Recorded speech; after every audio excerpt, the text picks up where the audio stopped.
Good afternoon, everybody. My name is Laura Franke. I'm the Sustainable Buildings Coordinator at the Housing Development Consortium of Seattle King County.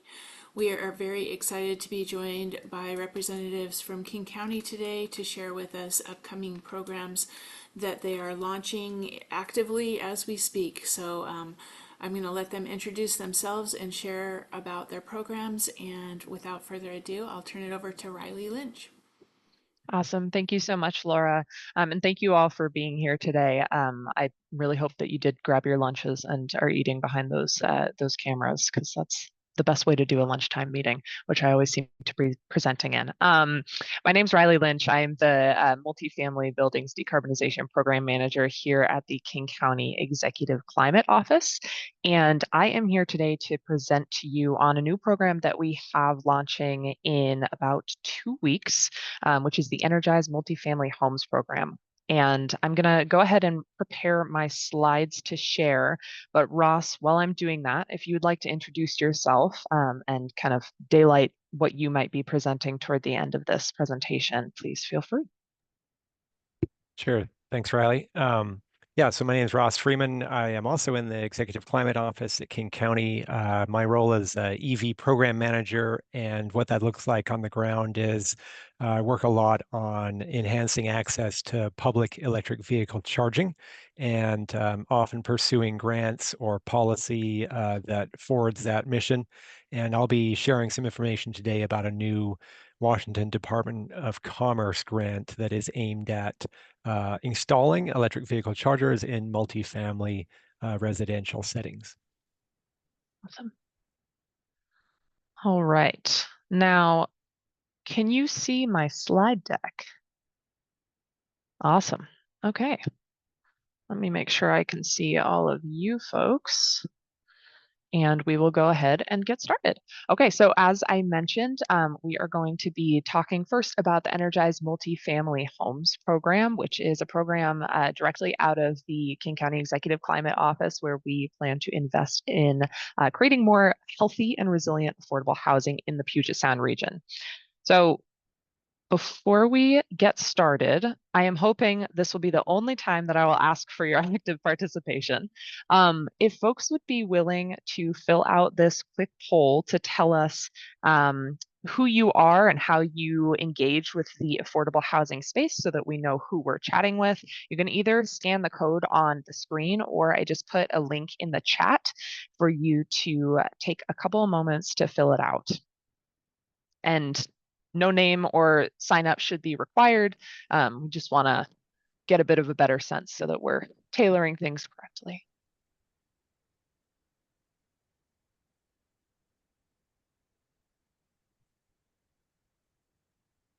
All right.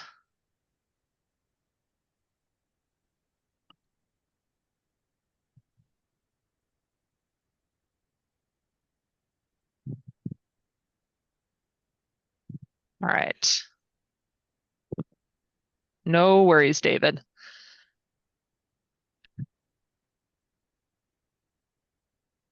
All right, I'm going to move us forward to talk a little bit about what we are here to learn about today. So the main objective for this session is to learn about the upcoming Multifamily Homes Program, including what our services are, what the benefits of the program are, eligibility, and the timeline. And as a special bonus episode of the multifamily offerings, we have Ross on the call to talk about the EV opportunities for multifamily buildings. So I hope that you'll stick around toward the end of this call so that you can hear all the great things that Ross has to offer and ask questions on that program as well. So at any point, if you have questions, feel free to raise your hand or drop items in the chat, and we'll answer whatever we can. But the big picture of this program, so the Multifamily Homes Program is a program to equitably decarbonize the Puget Sound affordable housing stock. And for those who are not familiar with the idea of decarbonization, we're talking about the process of removing carbon emissions produced by fossil fuel combustion from things like gas or oil powered space and water heating. So if you have a gas furnace, reducing the emissions that come from that can contribute to climate change is one of our goals through this program. So the services offered through the Multifamily Homes Program include two core kind of service streams. So the first is the direct decarbonization services. So this is where we are actively going in to multifamily affordable housing buildings and providing those direct installations of heat pumps, weatherizations, and other items that I will talk more about later in this presentation. And then the other service stream is the decarbonization planning services, which I will also cover later in this presentation, but those might be of particular interest to those of you who interact with buildings that are, say, covered by the Clean Buildings Act or the Seattle BEPS. So we're going to talk about both of those today, but before we dive in, just high level who's eligible. We're looking at multifamily buildings that have 5 or more units are eligible to apply, and the eligibility for each of these program streams depends on if you are unsubsidized affordable housing, so not receiving subsidies to keep your rent low, you're eligible for the direct services. And if you are a subsidized affordable housing provider, you are eligible for the planning services. And just to note that the unsubsidized stock is eligible for both. So it's really just the subsidized folks that are limited to the planning service side of things. So why are we focusing on these programs now? So one of the big items that may be top of mind for a lot of affordable housing providers, especially those who are operating larger buildings, is that we have a lot of decarbonization and efficiency policy deadlines that are right around the corner. So part of our program is meant to help folks meet these needs that they have coming up. We also have identified that, as you all are probably very aware of, we've done a pretty good job of investing in green building of new infrastructure, but need to really make sure that we are looking at investing in the affordable housing that is already in operation and making sure that that is green, sustainable, and helps our residents prepare for climate change in this region. There are also operational and capital constraints of affordable housing providers, which I am sure you all are all very aware of. And the goal of these programs is to help kind of fill that gap. We're also focusing on some of these harder to identify buildings that do not receive adequate government support. So that's really where we're leaning into the naturally occurring affordable housing, because those are generally harder buildings to identify. And so we're aiming to identify them through this program. And then, last but absolutely not least is, this program really does aim to confront the causes and impacts of climate change to try and make sure that our communities are healthier and more resilient. So how is this work funded? Right now, this work comes from a climate pollution reduction grant provided by the U.S. Environmental Protection Agency. We, as a county, won this award in 2024 and funds expire in 2029. And something I want to highlight here is that while we are operating this out of King County, this is in partnership with King, Kitsap, Pierce, and Snohomish counties. So if you or anyone you know operate a building in any of those other counties, they are also eligible for these services. And then before we dive into what the criteria of each of the programs are, I really just want to highlight the two consultants that we're working with for this program. So our program administrator is Elevate, and our technical assistance provider is Ecotope. Both of these are names that are not foreign to the Housing Development Consortium landscape, but if you engage with this program, you will likely see both of these firms pop up around every turn. So I just want to make sure that folks know that they're on this project and will be working with us closely to make sure that the program is serving the true needs of the community. So we're going to get into direct installation services, including what the eligibility criteria are, what the services that we're including are, how we're administering funds, and participation requirements. So starting with the eligibility criteria, we are looking at, for the direct installation program, unsubsidized affordable housing. So this is housing that is not receiving government subsidies to help keep rents low. But one caveat to this is we are also looking at housing that is coming up on its expiration of affordability within the next 5 years. And this is part of an effort to make sure that we're really supporting the county's anti-displacement goals to ensure that folks can stay where they are as these programs or as the housing starts to expire. So another requirement, as we discussed, is 5 or more residential units located in King, Kitsap, Pierce, or Snohomish counties. So a much bigger region than King County normally operates in. But just keep that in mind as you're talking with different providers. The housing must serve as permanent housing, and we are prioritizing buildings with fossil fuel use for space or water heating.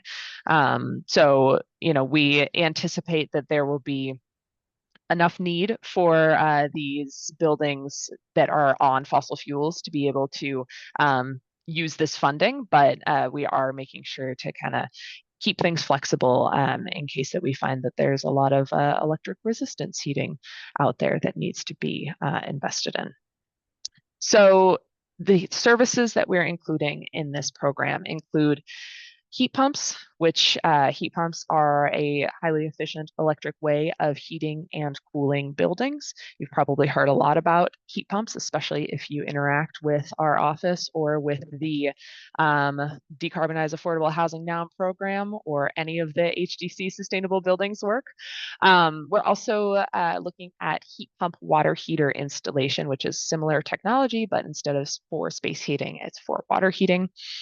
Another key portion of this is that we are funding weatherization for these buildings, which includes insulation, air sealing, ventilation, and things of that nature, which can be a very, very important part of making sure that our heat pumps that we install operate as they are intended to and keep residents comfortable. The last component of this is that we are exploring rooftop solar for some of the projects because we want to ensure that as we are electrifying buildings and we are taking costs that generally are paid by the landlord and transitioning them to costs that are paid by the tenant, because the tenant normally pays the electric bill, that we are not creating energy burdened households. So the rooftop solar exists as an opportunity to help make sure that we're maintaining that cost neutrality for residents. So how are we administering these programs? So King County, in an effort to make sure that we are not creating barriers to participation, King County is going to develop the projects for all of these buildings, coordinate with construction contractors, and directly pay for retrofits. So this is not a grant that we are providing to each building, but it is a direct service program where building owners will enroll in the program and King County manages all of the super lovely things that come with a construction project.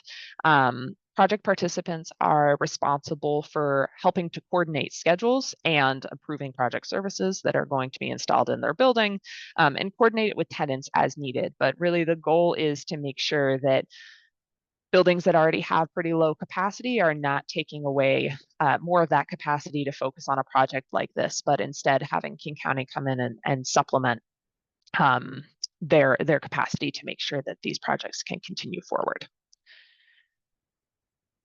And then finally on this, participant requirements. So after you are enrolled in the program, there are 2 main things that we require from participants. One is that we need to be able to verify tenant incomes to ensure that housing or that the housing that we are including in this program is considered low income housing.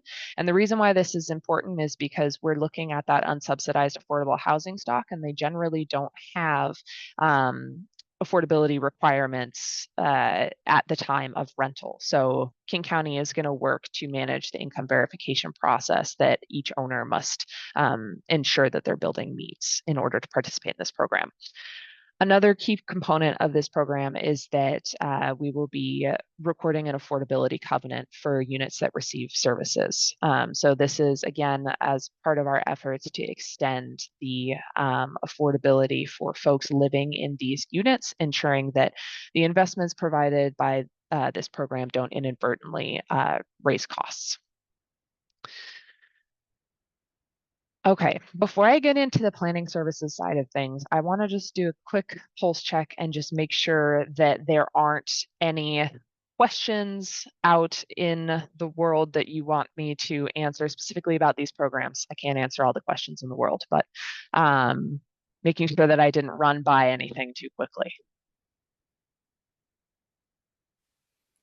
Riley, this is Laura. Can you define which MSA you'll be using for the AMI? Is it dependent upon the project location? Yeah, so it's the county AMI for each county that the project is operating in, and I can send out the specific link that has the table on it, which will also be provided at time of application. And one thing I'll just note on that is that we're having owners and operators who apply to the program self-attest that they believe that their residents meet the minimum requirements for incomes. And then if they are approved for the program, King County will then do the formal verification. So it is not incumbent upon the landlord to knock on every door. As a matter of fact, we recommend landlords do not knock on every door to find out the income of the tenants in each unit. But Laura, I will send you that information so that you can get it out to folks. All right. Hi, Seeing nothing. Riley. Becky, please. It's fake. I have so many questions, but I'll try to be patient. You described that this is eligible for subsidized and unsubsidized So buildings. the direct installation program is Yeah. unsubsidized only. Okay, This that's program the we're about to go through is subsidized and unsubsidized. Okay. Got it. Any other questions right now? Yeah, and this may be a, like, as you go through this, but if there's an owner, because again, the world of HTC owners, some are already organized on some of these projects and some aren't yet. Mm-hmm. If someone already has a project underway where like they've already selected a GC or selected a design team or, you know, kind of already created their scope of work, are they going to not be eligible for this? I think that is something that we would want to explore further. Right now, no, because it is not, this is not it's not a grant, so we wouldn't directly fund those projects. But I think that is something that we would be interested in chatting with you more about, Becky, just about that scenario, to see how we can make sure that we're creating the flexibility that's needed for this space. Okay. Thanks. Yeah. Any others right now, or do you want to? Can also follow up via email if you'd like. Yep. I'll be Okay. done. Okay. Okay. So we will go ahead and get into the planning services side, which may apply to more HDC members and is just a broader eligibility spectrum. So starting with the eligibility criteria, most of this is the same, other than you'll see on the right-hand side that subsidized affordable housing is eligible for the planning service track.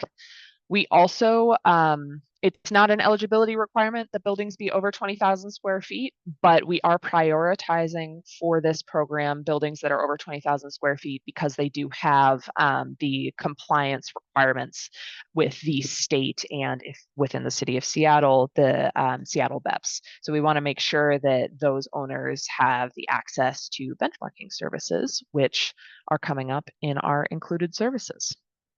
But similar requirements in terms of the building needs to be 5 or more units, needs to be in King, Kitsap, Pierce, or Snohomish County, same across both programs. So for the services included on this, initially, folks who are entered into the planning service stream will be eligible for benchmarking through this program, including Energy Star Portfolio Manager account setup or equivalent, as well as auto bill uploads. We are also including a kind of a 6-month monitoring buffer period so that folks can make sure that things are uploading correctly and their accounts are all set up. And then offering guidance on performance standards for covered buildings. And, we're going to make sure that folks understand where the different accelerators are, what they're eligible for throughout the region, because it is varied. And then also included in the planning service side of things, a select number of buildings that go through the benchmarking process will be selected for technical assistance for creating decarbonization project plans, as well as setting them up with some financing guidance. So we're not going to be funding the implementation of the plans created directly, but we do have folks in our office who want to work with the building owners to make sure that they are understanding their options for funding projects to make sure that we can actually implement the decarbonization project plans. One thing I want to highlight here is we see the TA track as a really great opportunity to be able to layer with other decarbonization programs throughout the region that do require folks to come with a project plan already in hand. So I'm thinking like maybe the City of Seattle's decarbonization grants. This could be a good opportunity for folks to be able to get those plans developed and then source other funding to actually implement them. So similarly to the direct installation program, the benchmarking program is going to be completely managed by King County. And again, the project participants are going to be responsible for helping coordinate with their building team, with King County, and with our technical assistance and benchmarking providers. And then lastly, the requirements for participating in this program. Again, we have that income verification requirement. So this is for the unsubsidized affordable housing stock. We'll need to make sure that we are verifying that folks are, at least 50% of the units house folks that are at 80% of the county median income. And for the buildings that are involved in the program that are subsidized housing, we can take the verification that they have upfront instead of doing an independent verification process. But no covenant recorded along with this program here. Okay, questions on the planning side of things?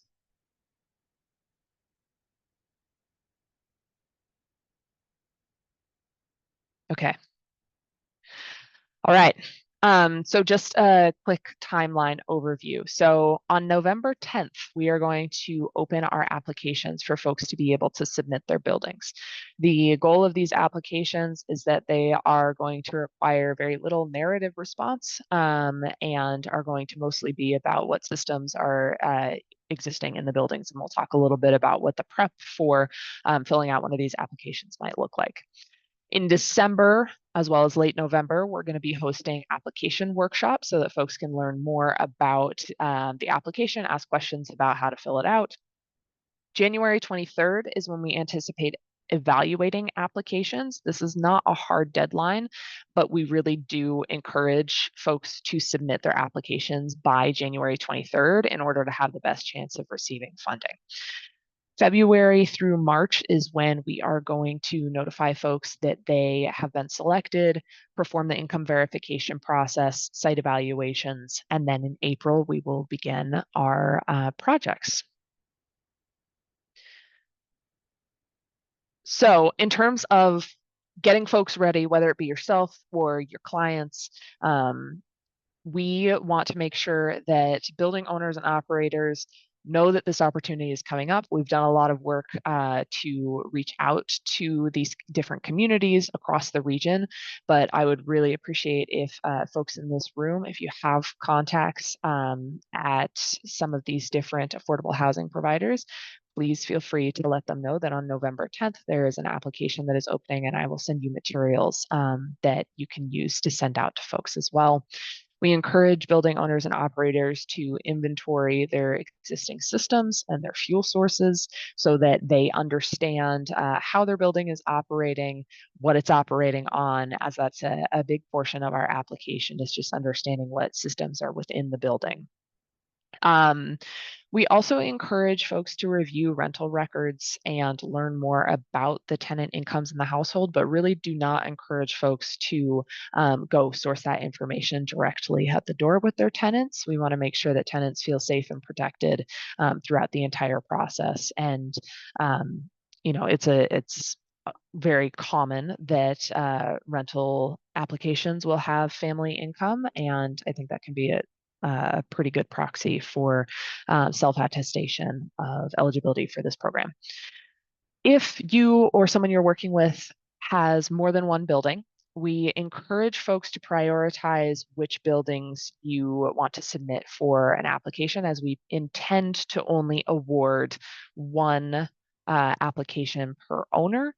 But again, we're building in the flexibility for this project to make sure that we are able to meet what need we can with the limited funding pool that we have.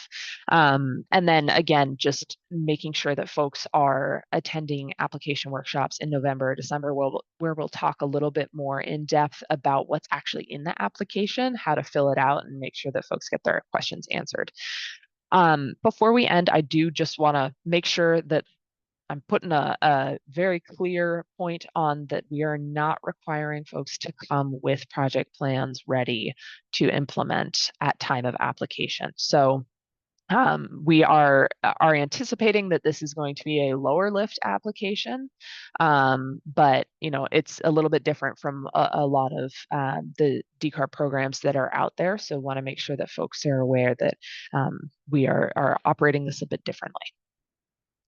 So that is all I have, but I want to stop for any questions on the multifamily program before I hand it over to Ross to chat about the EV grants. If there's any questions, I will also drop my email in the chat if you want to email me with any questions that you might have, ideas, or set up a conversation together. Riley, it's Becky again. Please. How much money is available? What are the restrictions on Yeah, how much money, how many buildings? an excellent question. We have about $16 million for this program in aggregate. We are looking at 500 to 750 units across the Puget Sound region, with about half of those in King County. And then it's been a while since I've looked at the split, but the next highest is in Pierce County, then Snohomish, then Kitsap County. So it is a limited funding pool. We hope to be able to scale it over time, but as folks know, funding for this work is becoming quite limited. So we'll be kind of you're going to open the round and then just get the funding out to whoever's, it's sort of first come, first serve. So we do, if we do not get enough quality applications in the first funding round, then we do anticipate opening it again. We understand that especially for the direct installation program, we are, targeting a group of buildings that may not be as engaged in this work and may be a little bit slower to uptake the funding. So we want to make sure that we're providing that flexibility. But if we do get applications that do meet the scoring threshold for our program, we will allocate all the funding in January. But I'm not entirely sure that that's going to happen yet. Okay. And have you contemplated whether this money could be paired with other money? Yeah, so we've been working with folks across the region to make sure that we are, where possible, layering different incentives to be able to help scale this funding as much as possible. our initial estimates were based off of having, a lot of other federal programs or state programs being stood up with federal money that is no longer available. So we're not entirely sure what that's going to look like yet, but we are looking at trying to layer it with other funds. I just thinking if an owner had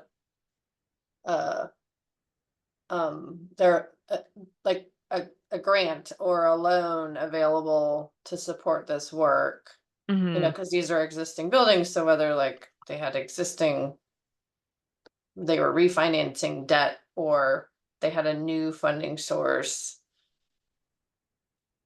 whether the owners can leverage other money to be paired with you. I think the complication is if you're coordinating the work, but Yeah, and that is one of the application questions does include information about other funding that the building has had for or will have access to for these types of project to make sure that that doesn't factor into scoring, but that's just an opportunity for us to be able to understand what all of the different resources they're working with are, so we can make sure that we're leveraging things appropriately. okay. And then last one, so this is King, Pierce, Kitsap, and Snohomish, but That's not correct. outside Seattle. Outside Uh, Seattle, outside Tacoma, or so all regions are eligible. So we're not excluding the city of Seattle or the okay. city of Tacoma. And we're working with we have an advisory committee that's helping us craft these programs across the region that includes folks from the city of Tacoma and city of Seattle. So those are areas that are absolutely on the table for this funding. Great. Thanks. Yeah, absolutely. And Becky, please do feel free to email me if you have other questions that come up. I'm happy to chat more. Okay. All right. If no other questions, I will hand it over to Ross, and I'm gonna stop sharing my screen if I can figure out how to do that. There we go. And let Ross go ahead and share his Great. portion. Thank you much. I'll just pull that up right now. All right, looks like it is back here. Let's get this into presentation mode. And is that working for folks? There we go. Okay, so we will jump to the slide we want here. It's like there's a little bit of a delay.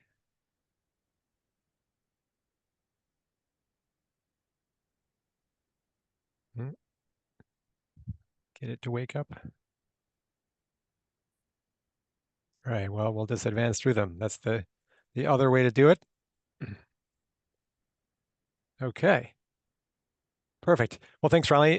Yeah, thanks for letting me join this meeting here. And it just seemed like a natural fit for me to go ahead and present some of this material to this audience because this grant program that I'll speak to is aimed at multifamily properties. There's a few other components of it that are aimed elsewhere, but the Department of Commerce is pretty intent on helping kind of mitigate some of those upfront costs of getting charging installed in multifamily housing, and understands that that's going to be a barrier to sort of EV adoption for residents that are interested, but there's nowhere to charge at the property at this time. It's much easier if you have your own driveway or garage, but that doesn't cover everybody, and so they're really honing in on how to crack the challenges for multifamily. So I've just kind of echoed Riley's format here. You'll see some similar graphics, but a different color to make the distinction. So this is the second round of Commerce's EV charging program. We were one of the largest recipients in the first round, which began a couple of years ago, and we're still delivering on a number of those installations. We got funding for some of our own fleet of other cities, a number of nonprofits, a few multifamily housing providers, and then a lot of public fast charging locations in underserved areas, which we call charging deserts.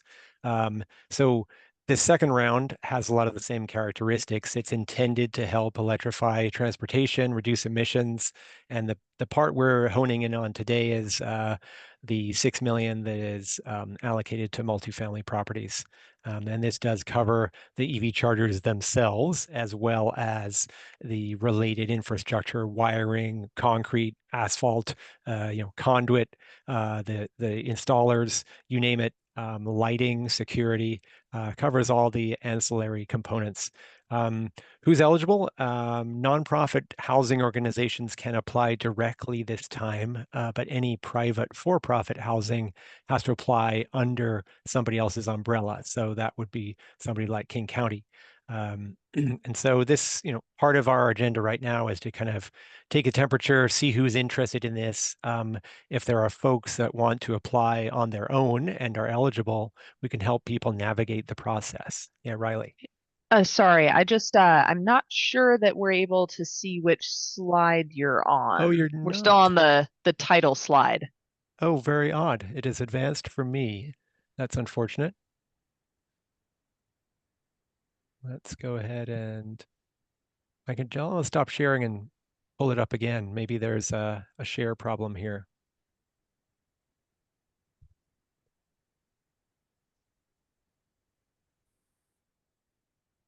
How about now? Is that visible? We're not seeing your screen No. at all. I'm Well, also that happy to is, share if yeah, maybe why don't you do that, that Riley? supports. Let's go ahead and do that. Okay, Something's not happy with my sharing. let's try screen 3. How's that? Give it a second here. Okay, it's showing in my meeting. Great. Got a thumbs up from Perfect. Laura. Okay, yeah, very strange, but these things happen. Um, okay, so yeah, we sort of two prongs of interest for us: getting the word out about this, helping eligible applicants navigate this on their own, and then potentially, if there is significant interest in sort of a cohort, we may be able to apply on behalf of those who can't apply otherwise. You can go to the next slide. Great. So there's a couple of baseline components. The buildings must be 5 or more units. Can't be a hotel or motel, though. Um, and the parking that is eligible to receive the chargers, it can be a garage, or it can be a surface lot that is affiliated with that building within half a mile. So Commerce understands sometimes parking is not right there, or there might be a sharing agreement with a neighboring landowner, or it can be curbside if that's the case. The chargers can be for the residents only in that building, or they can be public access so that others can drop in and use them too. If the site is a new construction site, it does have to be subsidized housing. And later, if we get to it in questions, I can share what the definitions that Commerce is using are for these categories. So what does this grant cover? It covers up to 18 ports, 18 plugs. Sometimes chargers are singles, sometimes they're doubles. It covers design, planning, permitting, the contractors and electricians involved, any kind of repair or cutting work, trenching, lighting, security, and then maintenance plan. Next slide. Great. So the key question is, well, how much is this? The awards are a little bigger than last time. One thing that Commerce found was that these awards, especially for smaller recipients, really just weren't enough to cover all of the related costs of doing the work. So now these are scaled with the intention that depending on the award category you fall into, they're scaled such that it should cover not just the equipment, but also all the related, work and labor and support to get them installed and active. No matches required. This would be kind of a standard state style reimbursement basis. Um, and then the timeline, this second round of the Washington Electric Vehicle Charging Program opened just 3 weeks ago, and applications are due in about 2 months. And then there will be a month-long evaluation, and then the contracts, once signed, would have about 9 months to get to a live installation.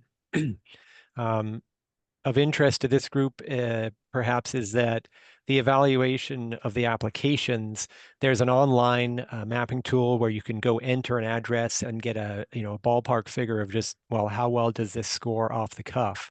But there's also some adders that are awarded to locations that have worse air quality, or they're more impacted based on the map layers that Commerce has, such as environmental health disparity layer. There's also bonus points awarded for subsidized and for public housing authority properties. So that gives you a plus 10 points in each of those. So there's a potential here that some properties could really get to the top of the queue by sort of landing in the right place and having the right sort of ownership or financial structure. There's a couple of other components. They do want to see a little bit of site design, a draft budget, and sort of correspondence with the power utility to make sure that this is a bit more real, and that these are not necessarily shovel ready, but some of the due diligence has been done.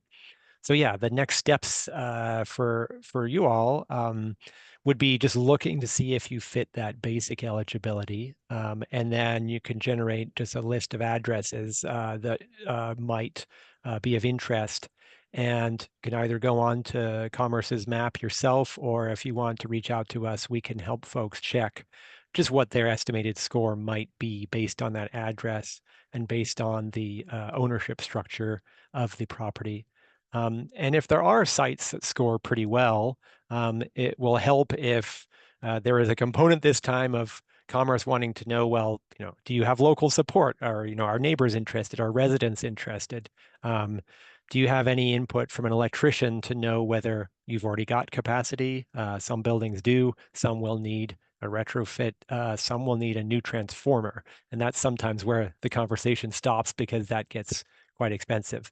And then talking to the power utility, if you do have space on the panel in that building, it's still important to connect with the power utility and find out, do they believe that there's enough service to that building to support chargers, or would it have to be upgraded?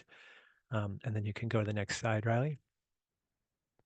And then just to kind of clarify, where King County sits in this, right now we're really just helping get the word out, making sure people understand how to navigate through the process. I can attest to the fact, having shepherded a number of grantees under my umbrella the past couple of years, that it's, there's some twists and turns. It's not that simple, and be happy to share our experiences. If there is a good amount of interest for eligible properties, we are looking at submitting a group application again, but it's only worth it if I think we can get a number of folks interested at once. Otherwise, we're happy to help those who can apply on their own. If you were awarded and under our umbrella, then we treat you as a subgrantee and would manage the grant and the reporting, but you would be responsible for finding the installers, the contractors to do the work. So that in a nutshell is just sort of a quick overview of the process. And in the chat here, I'll go ahead and share where the link is to that program. And if folks want to reach out through Laura and Riley to me, that's also great. And that's the information. Thanks. And I think I see one hand up. Yeah. Hey, thank you for that presentation.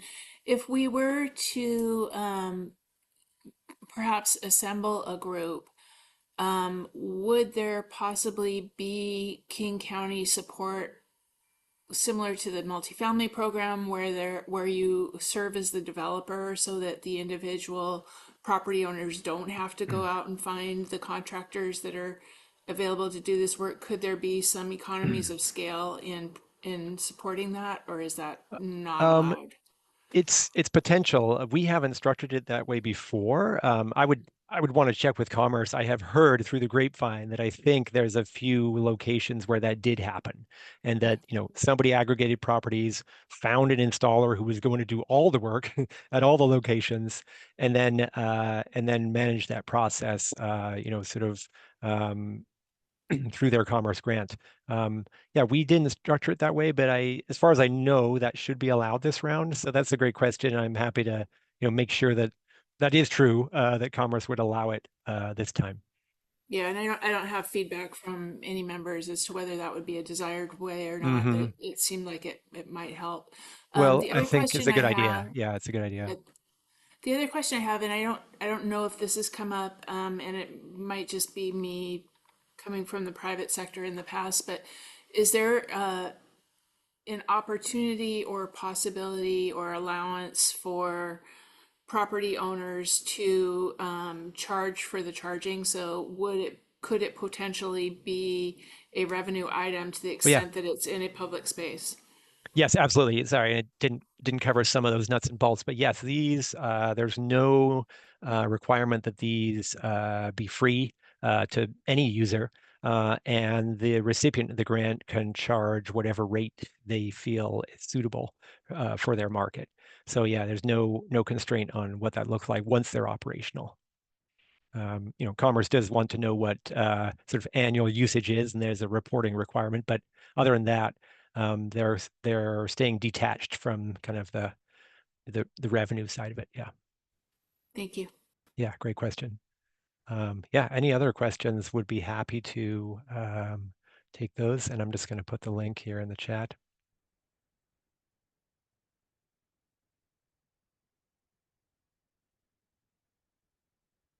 Put the mapping tool. Okay, I just put the mapping tool in the chat for those who want to, explore on their own what addresses might land in eligible locations.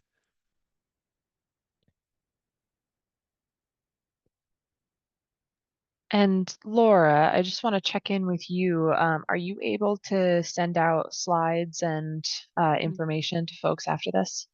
Yeah, so the Awesome. procedure for sharing information from after the meeting is that once the recording is able to be uploaded to YouTube, we'll create a worksheet that basically has a link to the video, link to the slides, and link to any of the additional resources. So it'll be a one page that'll get sent to you, but it usually takes like a couple of days before we can actually do the upload to YouTube. So probably by, Yeah, let's say Thursday, Friday at the latest. great. All right. Well, it looks like we've covered all our items, but yeah, if folks do have questions, please feel free to email us. Amy, I saw your chat and I can send you the slides so you can have them sooner, as well as some other materials. And Becky, I'll send those to you as well so that you have them on hand. I know you have a similar view into this affordable housing world. So, but thank you all very much for staying with us through the end and for hearing about all the things we have coming up for multifamily buildings. Yeah, thank you, everybody. Thanks for everybody that's still on, and I'll just mention that HTC will put something in our sustainability update this week to see if there are interested developers on doing a group effort for the EV chargers, and we can also, if it's available, offer the. I'll put together a blurb and get you guys to weigh in on it, but we can talk about the November 10th release of the applications as well. All Awesome. right. Thank Well, you, Laura. thank Yeah, you I all for think joining us. Yeah, I thank you. an observation is that we didn't get a lot of owners here today. Mhm. Um, and this is a pretty great resource, both of them actually. And so I think Laura, again, back to like really getting some discrete blasts about these programs, especially since they're both launching, they're launching with timelines attached to them. And so again, Riley, you mentioned owners didn't necessarily need to have a full plan developed, but my guess is they need to know how much money they're asking for, right? So They actually for this program, they don't need it's just a question about what systems are in your building, where your building's located, and who lives in the building. okay, There's and no then there's no price tag. And then launch we'll go into in the and do the evaluation. Yeah. okay.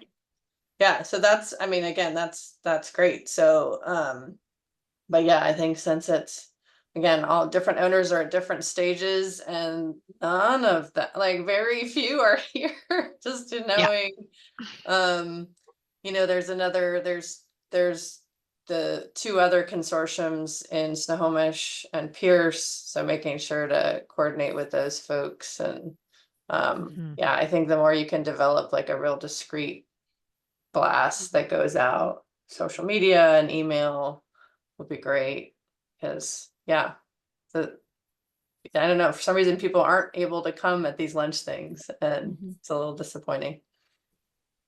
Yeah, we'll work on that. Absolutely. Okay. Thank you for the suggestion. All right, guys. Well, thank you very much. Have a great afternoon, everybody. Thank you. Yeah, thank Thanks, you. Yeah, folks. I know.